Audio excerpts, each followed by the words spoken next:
Well, let's use this drawing to illustrate how you might print on a Mac. I'm using a Mac with crossover here. Let's print this design, and I'll try a number of different ways of printing to illustrate concepts and potential issues. So we have a number of ways to print. Notice that this design, I'm in layout space at the moment, it features some symbols with some point fills and could even have gradient fills in there. I haven't checked thoroughly, but clearly as we zoom in you can see that there is some tinting for the symbols.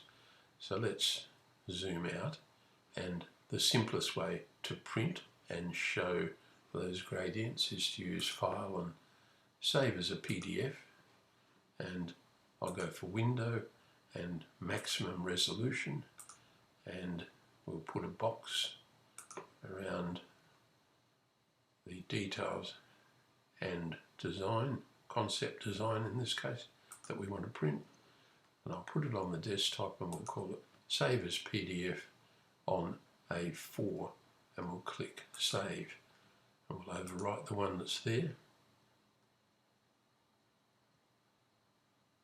and that will be written to the desktop. And you can see GCAD Plus on a Mac switches automatically to displaying that PDF using the PDF display driver built into the Mac system. And if I zoom out, I'll show you in a moment, but what I have done is, because it's on an A4 sheet, I've reduced the default line thickness by 50% to try and get a little crisper. But I think you should be able to see that some of the dimensional lettering is not as crisp as I would like. So let's close that preview now, and then I'll go to my desktop and minimize that, and here's the file, Save as PDF on A4. What I'll do is select it and right click, and so I'm going to open it not with the default one that's available in the Mac, but I've installed my favourite Acrobat Reader. I can't get hold of it easily. Here we go.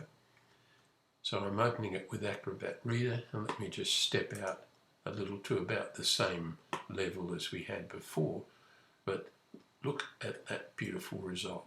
So that would be quite acceptable to send to the client. I think it incorporates a scale bar and all of the nice shading shows. So I think that's a reasonable approach to printing. Well, let's now close Acrobat Reader, and we'll go back into GCAD Plus. And I'll just show you that I went into Format and set line weights, and we've got a range, haven't we? And the default is 0.25. So I've gone down to 0.09. So it's a small step, but it will give you a much, much better result. Of course, once you've got it in Acrobat Reader, you can print to a printer if you've got one attached, which I presume you would here because it's an A4 size, but you could also print to larger size sheets as well once it's in Acrobat Reader. So let's cancel. The next way to print is to go File, and if we want a really high resolution, probably wouldn't be needed on this A4 sheet, but if we went to an A2 sheet, we may well need it. We can go to Print, and we can print the paper area, and you notice that I've got PDF Writer here, and the PDF Writer is the only PDF writer that we've been able to find for the Mac, but I can say print to the paper area. Now I'll go back in a moment and just jump into the box here. Notice that we're looking at the entire site here. I'll display it, and I'll just deactivate that, but I'll select the viewport. We now might want to print to a scale of 1 to 100. I'm happy to see that there's a scale bar in there, so I didn't particularly worry about it.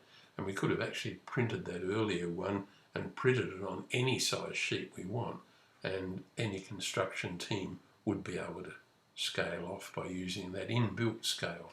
However, in a classic sense, you'd want to set the scale to 100 and make it a fixed scale. So now we have a fixed 1 to 100 scale, and we're going to print the paper to a high resolution PDF writer. So File and Print. Printing paper. We're not fitting it to a scale, and notice it automatically comes to, we've got 1 to 1, and we'll OK it. I'm just checking everything at this stage. We'll be going 300 by 300. Let's push that resolution up. It's not important here with this particular scale. Let's knock it up to 1200, very high resolution, and we'll OK it. So we're going portrait size 1 to 1200, and away we go. We're centering the print with just about 00, so I'm happy with that, and so we can OK it. Now, because this Mac has an application called PDF Writer installed, it will put the file, the finished PDF will be located in a sense, quite an unusual place. It uses a driver called Lisa. PDF Writer uses Lisa. I just noticed here a problem with text color in one of the dimensions there, but I'm sure we can fix that at some later stage. There's also some ghosting going on in there, but that's an aside. So I'll stop recording now, and we'll go and find the PDF file that has been printed from this design at 1 to 100 on an A4 sheet. 1200 dots per inch should be a very high resolution result.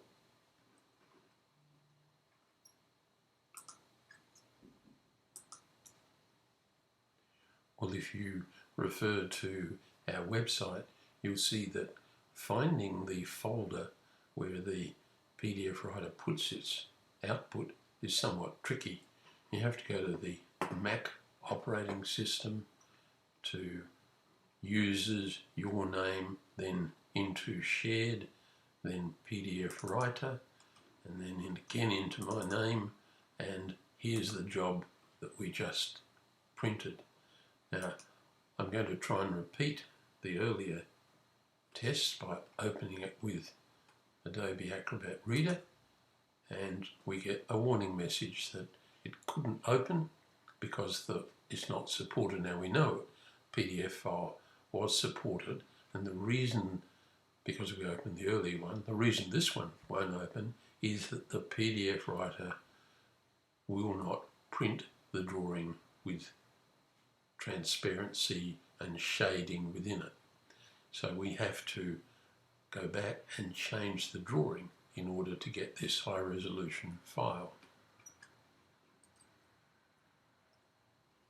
So I'll OK that, and then I'll pause my recording. So the troublesome symbols are these that are, if I select the frame here, notice that the gradient type is linear, and it's already set at 221, so if we just turn off, there's no shading at all. Now there's just the background, similar background before, but not with the shading.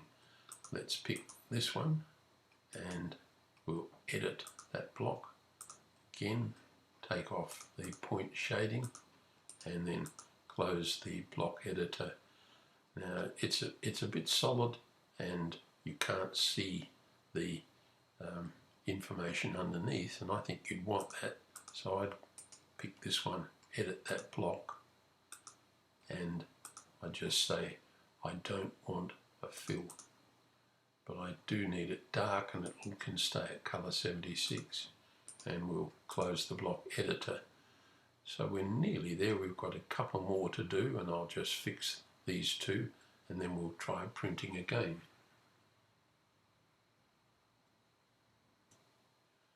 Well, I've edited all of these symbols now. Didn't take very long, so let's print again. We'll swing to our layout, File, and Print. Shouldn't need to change anything at all, and I'll OK it. So we should now get another PDF file in that complicated location.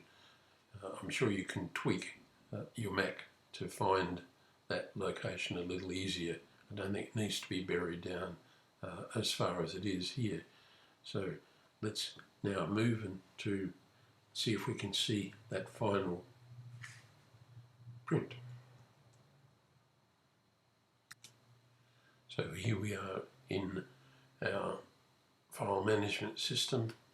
I often forget its name, but looking at the top of the screen, it's Finder. So we've created two different PDF files. I'm hopeful now that this will work because it's 191 kilobytes.